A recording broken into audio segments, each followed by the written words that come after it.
Assalamualaikum warahmatullahi wabarakatuh.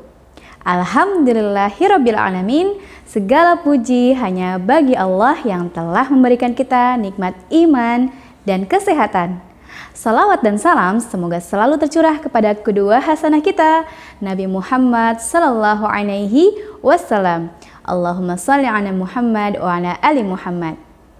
Jumpa lagi dengan Bu Guru Uswah pada video pembelajaran kali ini. Apa kabar Soli dan Solihah SDS Mentari Arido Islamic School? Semoga kalian selalu sehat dan bersemangat dalam menuntut ilmu di setiap harinya, dan meskipun tetap harus belajar dari rumah. Sebelum kita memulai pembelajaran, yuk niatkan kita belajar hanya untuk mengharap ridho Allah. Dan untuk menambah keberkahan kita hari ini, sama-sama kita membaca doa sebelum belajar. Bismillahirrahmanirrahim. Rabbi zidni ilma warzuqni fahma waj'alni minas sholihin. Ya Allah, tambahkanlah aku ilmu, berikanlah aku kemampuan untuk memahaminya, dan jadikanlah aku termasuk golongan orang-orang yang sholih. Amin. Sholih dan sholihah, pernahkah kalian sehari saja lepas dari berkomunikasi? Ketika kita bertemu dengan orang lain, baik secara langsung ataupun tidak langsung, tentunya kita melakukan komunikasi. Komunikasi merupakan fitrahnya manusia. Allah mengajarkan manusia pandai berbicara. Hal ini terdapat dalam surat Ar-Rahman ayat 3 dan 4. A'udzubillahi minasyaitonirrajim. Bismillahirrahmanirrahim. Khalaqal insan 'allamahul bayan. Dia menciptakan manusia dan mengajarinya pandai berbicara. Al-Syaukani dalam tafsir Fath Al-Qadir mengartikan al-bayan sebagai kemampuan berkomunikasi. Al-Quran juga mengajarkan kita untuk berkomunikasi dengan benar atau qaulan sadidan yang terdapat pada surat Al-Ahzab ayat 70. A'udzubillahi minasyaitonirrajim. Bismillahirrahmanirrahim. Ya ayyuhalladzina amanu taqullaha wa qulu qaulan sadida. Yang artinya, hai orang-orang yang beriman, bertakwalah kepada Allah dan katakan perkataan yang benar. Nah, sholih dan sholihah, kita sebagai manusia yang beradab, tentunya dalam berkomunikasi, dalam menyampaikan pesan harus dengan benar, baik isi pesannya maupun cara penyampaiannya. Nah, dengan demikian, jika kita melaksanakannya, artinya kita melaksanakan perintah Allah. Selain itu, kita juga sudah mengamalkan nilai-nilai Pancasila. Sholih dan sholihah, komunikasi tidak selalu tentang bicara. Komunikasi adalah penyampaian pesan. Nah, komunikasi juga bisa dilakukan melalui tulisan. Contohnya surat. Surat merupakan alat komunikasi tertulis. Nah, surat bisa disampaikan oleh seseorang ke lembaga atau dari lembaga ke lembaga lain, atau bisa juga ke seseorang yang lain. Nah, pada kali ini kita akan mempelajari salah satu jenis surat, yaitu surat undangan. KD 3.5, mencermati penggunaan kalimat efektif dan ejaan dalam surat undangan seperti ulang tahun, kegiatan sekolah, kenaikan kelas, dan lain-lain. 4.5, membuat surat undangan seperti ulang tahun, kegiatan sekolah, kenaikan kelas, dan lain-lain dengan kalimat efektif dan memperhatikan penggunaan ejaan. Tujuan pembelajaran kita kali ini yaitu pertama, siswa memahami penggunaan tanda baca titik, koma, dan titik dua. Yang kedua, siswa memahami penggunaan kalimat efektif. Yang ketiga, siswa memahami penggunaan ejaan yang benar dalam surat undangan. Yang keempat, siswa memahami bagian-bagian pada surat undangan resmi. Dan yang terakhir, siswa dapat membuat surat undangan resmi. Sholih dan sholihah, adakah yang belum pernah melihat atau membaca surat undangan? Tentunya kalian sudah pernah melihat surat undangan ya. Surat undangan adalah surat yang berisi pemberitahuan dan permintaan kesediaan seseorang untuk menghadiri suatu acara atau kegiatan. Surat undangan dapat dipakai untuk keperluan resmi, setengah resmi, atau tidak resmi. Dalam surat undangan, aspek penggunaan punktuasi yang perlu diperhatikan antara lain: pertama, penggunaan tanda titik. Kedua, penggunaan tanda koma. Ketiga, penggunaan tanda titik dua. Penggunaan tanda titik. Nah, sholih dan sholihah, tanda titik dipakai di akhir kalimat. Kemudian, tanda titik dipakai pula untuk memisahkan angka jam, menit, detik yang menunjukkan waktu. Penulisan waktu dengan angka ada dua cara sebagai berikut. Pertama, pukul 9 pagi yang dituliskan dengan 9.00. Bisa juga pukul 9.30 yang dituliskan 09.30. Berikutnya, penggunaan tanda koma. Tanda koma dipakai di antara unsur-unsur dalam perincian atau pembilangan. Contohnya, saya membeli kertas, pena, dan tinta. Tanda koma dipakai di belakang kata atau ungkapan penghubungan antar kalimat yang berada di awal kalimat, seperti oleh karena itu, dengan demikian, jadi, meskipun begitu. Contohnya, anak itu rajin dan pandai. Oleh sebab itu, dia memperoleh beasiswa belajar di luar negeri. Tanda koma dipakai di antara nama dan alamat, bagian-bagian alamat, tempat dan tanggal, nama tempat dan wilayah yang ditulis berurutan. Contohnya, Dekan Fakultas Kedokteran, Universitas Indonesia. Jalan Salemba Raya 6. Nah, di situ ada tanda koma ya, pemisah antara bagian-bagian alamat. Jalan Salemba Raya 6, Jakarta Pusat. Lalu, pemisahan antara tempat dan tanggal. Jakarta, 21 Januari 2021. Berikutnya, tanda koma dipakai di antara nama orang dan gelar akademik. Contohnya, Siti Aminah, SE, MM. Nah, Siti Aminah merupakan nama orang, SE dan MM merupakan gelar akademik. Penggunaan tanda titik dua. Yang pertama, tanda titik dua dipakai pada akhir pernyataan lengkap yang diikuti rangkaian atau pemberian atau perincian ya. Contohnya, di sini di akhir pernyataan lengkap dari jurusan sekarang memerlukan perabot rumah tangga. Nah, diberikan tanda titik dua untuk memerinci apa saja yang dibutuhkan, yaitu kursi, meja, dan lemari. Yang kedua, tanda titik dua dipakai setelah kata atau ungkapan yang memerlukan pemberian atau perincian. Contoh, tempat. Tempatnya dirinci di mana? Di ruang sidang utama. Kemudian, hari tanggal, Kamis 30 Juni 2011. Waktu, perinciannya pukul 9 sampai 10.30. Membuat sebuah kalimat tentu bukan hal yang sulit bagi teman-teman.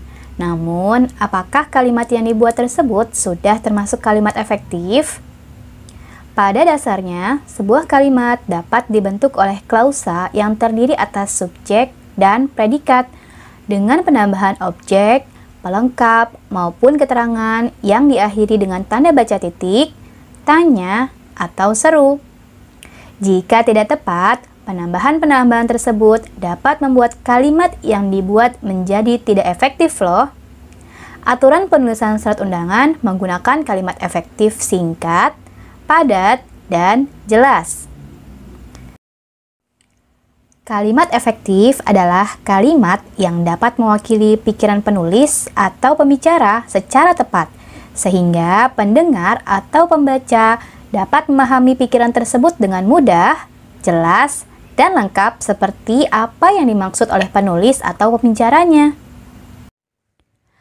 Kalimat efektif pada surat undangan ciri-cirinya ada 3, yaitu pertama, memuat unsur kalimat dengan lengkap dan tepat, yaitu subjek, predikat, objek, dan atau keterangan. Nah, sudah pernah belajar kan pola kalimat SPOK? Contohnya, saya mengundang Bapak Aldo untuk rapat pukul 15.00 WIB. Saya sebagai subjek, mengundang sebagai predikat, Bapak Aldo sebagai objek, rapat pukul 15.00 waktu Indonesia bagian Barat merupakan keterangan. Oke, ciri yang kedua adalah menaati ejaan dan kaidah kebahasaan yang baku. Nah, yang ketiga, memilih diksi secara tepat, jelas, dan tidak bertele-tele. Berikut adalah contoh penggunaan kalimat efektif dan tidak efektif. Aku ingin merayakan ulang tahun bersama teman-teman semua. Kalimat ini tidak efektif karena pemborosan kata. Teman-teman berarti jamak, semua juga berarti jamak. Jadi cukup ditulisnya teman-teman saja ya. Sehingga kalimat efektifnya menjadi aku ingin merayakan ulang tahun bersama teman-teman. Contoh berikutnya, manakah kalimat efektif sebagai penutup surat undangan? A. Atas perhatian Bapak dan Ibu, kami sampaikan terima kasih. B. Atas perhatiannya diucapkan beribu-ribu terima kasih. C. Atas perhatiannya para Bapak dan Ibu diucapkan terima kasih. D. Atas perhatian bapak-bapak dan para ibu-ibu diucapkan terima kasih. Ya, jawabannya adalah A. Atas perhatian Bapak dan Ibu, kami sampaikan terima kasih. Pada pilihan B, penggunaan kata gantinya pada atas perhatiannya diucapkan beribu-ribu terima kasih tidak jelas mengacu kepada siapa. Bentuknya itu lebih tepat jika diganti dengan kata sapaan untuk orang kedua, seperti saudara, bapak, atau Anda. Selain itu, penggunaan imbuhan di pada kata diucapkan terasa tidak masuk akal karena secara logika akan timbul pertanyaan, siapakah yang mengucapkan terima kasih itu? Ucapan terima kasih itu disampaikan oleh penulis surat kepada penerima surat. Lalu, para bapak dan ibu serta bapak-bapak dan para ibu-ibu merupakan pemborosan kata juga. Oleh karena itu, kalimat penutup surat yang dapat digunakan ialah atas perhatian Bapak dan Ibu, kami sampaikan terima kasih. Sehubungan dengan penulisan surat, sejumlah aspek penggunaan ejaan yang perlu diperhatikan adalah pertama, pemakaian huruf dan penulisan huruf kapital. Kedua, penulisan kata depan. Ketiga, penulisan singkatan. Dan terakhir, penulisan kata baku dan tidak baku. Penulisan huruf kapital. Pertama, huruf kapital seluruhnya digunakan untuk menuliskan judul utama, judul bab, judul kata pengantar, daftar isi, dan daftar pustaka. Berikut ini contoh penggunaan huruf kapital pada setiap awal kata. Yang pertama, huruf pertama awal kalimat. Yang kedua, huruf pertama unsur nama orang, termasuk julukan. Yang ketiga, huruf pertama setiap kata nama agama, kitab suci, dan Tuhan, termasuk sebutan dan kata ganti untuk Tuhan. Yang keempat, huruf pertama unsur nama gelar kehormatan, keturunan, keagamaan, atau akademik yang diikuti nama orang, termasuk gelar akademik yang mengikuti nama orang. Lalu, huruf pertama nama bangsa, suku bangsa, dan bahasa. Berikutnya, huruf pertama nama tahun, bulan, hari, dan hari besar atau hari raya. Nah, ini contoh dari penggunaan huruf kapital sebagai huruf pertama nama geografi. Contohnya seperti Pulau Kalimantan, ya, P-nya besar, K-nya besar. Penulisan kata depan di, ke, dari, pada. Kata depan di, ke, dari, pada ditulis terpisah dari kata yang mengikuti, kecuali kata kepada dan daripada yang lazim ditulis serangkai sebagai kata majemuk. Contoh, di rumah, ke tengah, dari kota, pada saya, ke mana, di seberang. Nah, berbeda dengan hal tersebut. Nah, ini pengecualiannya ya. Contoh, keluar. Keluar sini ke-nya itu digabung dengan luar ya. Keluar lawan kata dari masuk. Kemudian dikeluarkan, diketengahkan, kemarilah. Nah, ini penulisan kata di dan ke-nya digabung atau serangkai. Berikutnya, penulisan singkatan. Singkatan adalah kependekan yang berupa huruf atau gabungan huruf, baik yang dilafalkan huruf demi huruf maupun dilafalkan sesuai dengan bentuk lengkapnya, seperti PT, ya, huruf P dan T, kita baca PT, KPU. Kemudian saudara disingkat sebagai SDR titik, dan lain-lain disingkat DLL, dan seterusnya DST. Lalu atas nama disingkatnya A titik N titik, sampai dengan S titik D titik. Penggunaan ejaan berikutnya adalah penulisan kata baku dan tidak baku. Apa sih kata baku? Kata baku adalah kata yang pengucapan dan penulisannya sesuai dengan kaidah yang telah dibakukan dalam EYD atau ejaan yang disempurnakan, tata bahasa baku, KUBI. Nah, berikut ini ciri-ciri dari kata baku. Yang pertama, tidak dipengaruhi bahasa daerah atau dialek. Contohnya ya, kata bakunya saya, tidak bakunya gue, mengapa, kenapa, dan seterusnya.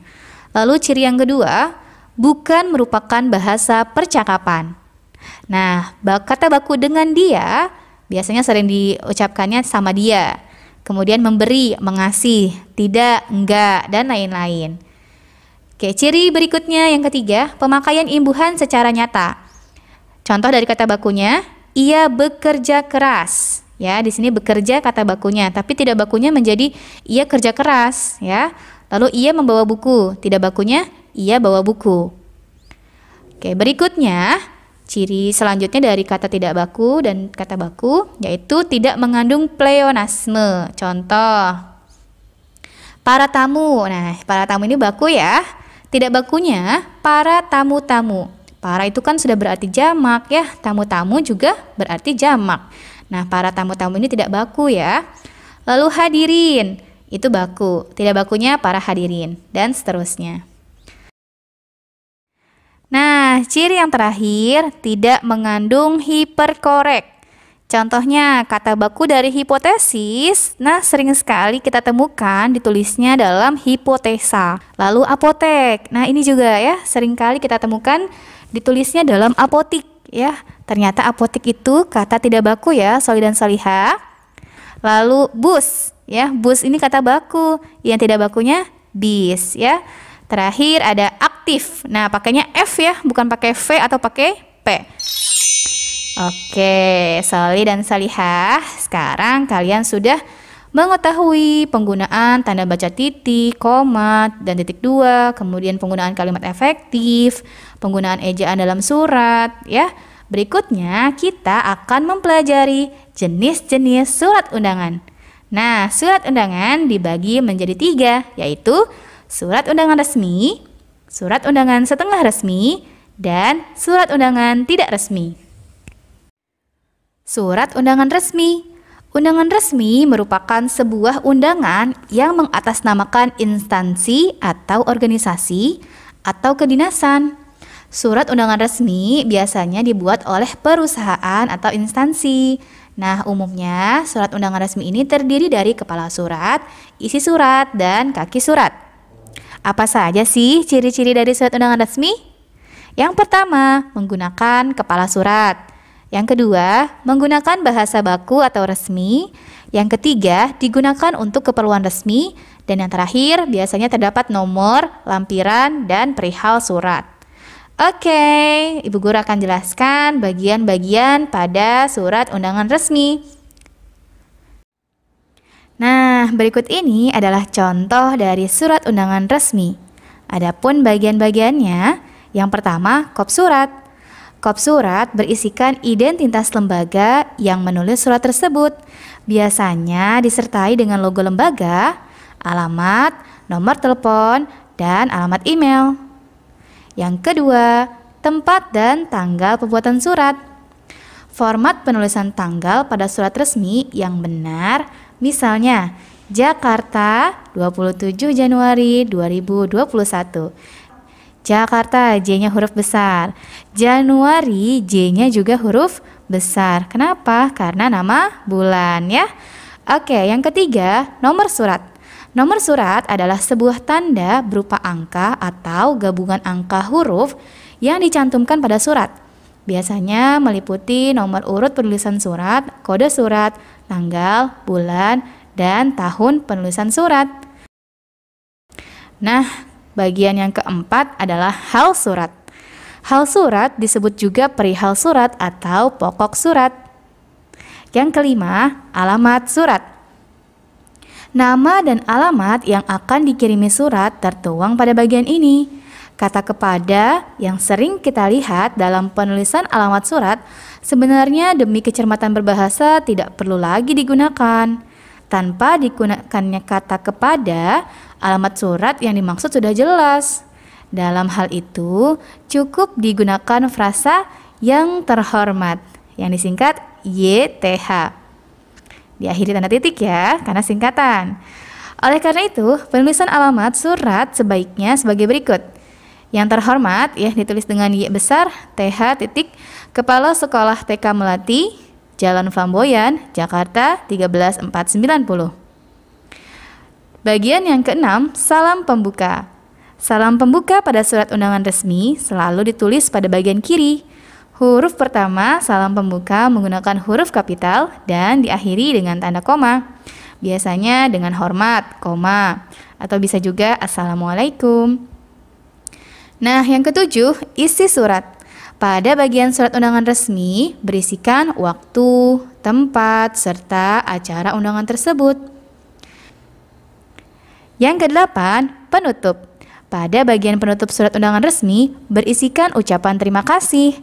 Nah, tadi kita sudah pelajari ya, penulisan kalimat efektif, ucapan terima kasih pada surat undangan. 9. Nama pengirim. Nama pengirim surat undangan resmi ini ditulis di bagian bawah kiri. Biasanya surat undangan resmi dilengkapi dengan tanda tangan dan disertai cap atau stempel lembaga. Berikutnya, surat undangan setengah resmi. Surat undangan setengah resmi mengatasnamakan perorangan dan ditunjukkan ke perorangan maupun instansi atau organisasi. Ciri-ciri surat undangan setengah resmi yang pertama, menggunakan bahasa baku atau resmi. Yang kedua, tidak menggunakan kepala surat. Nah, ini yang membedakan antara surat undangan resmi dengan surat undangan setengah resmi ya. Kalau surat undangan resmi menggunakan kepala surat, sedangkan surat undangan setengah resmi tidak menggunakan kepala surat. Lalu yang ketiga, digunakan untuk keperluan resmi. Nah, berikut ini contoh dari surat undangan setengah resmi.